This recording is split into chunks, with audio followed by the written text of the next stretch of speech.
Napilitan na magsara ang ilang negosyante sa strawberry farm sa La Trinidad, Benguet dahil sa pagbaba ng bilang ng mga turista ngayong masama ang panahon.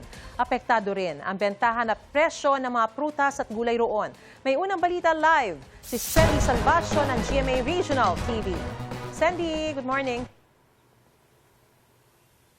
Maris, hindi biro ang dinaranas ngayon ng mga negosyante dito sa strawberry farm sa La Trinidad, Benguet. Dahil kasi sa epekto ng habagat, tuloy-tuloy na pagulan at mga nagdaang bagyo ay kapansin-pansin na bumababa ang bilang ng mga turista na bumibisita dito sa naturang Pook Pasyalan.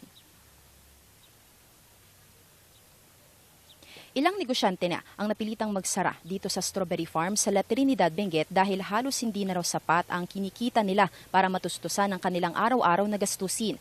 Pero ang iba ay pinipili pa ring magbukas kahit batid nilang kakaunti lang ang mga bisita. Anila, mas mabuting subukang magbukas kaysa tuluyang mawala ng pagkakataong kumita.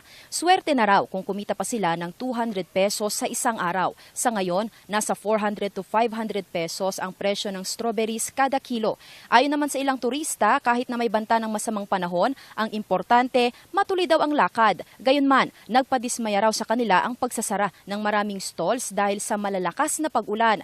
Mahina rin ngayon ang bentahan ng iba pang mga gulay, dulot pa rin ng masamang panahon.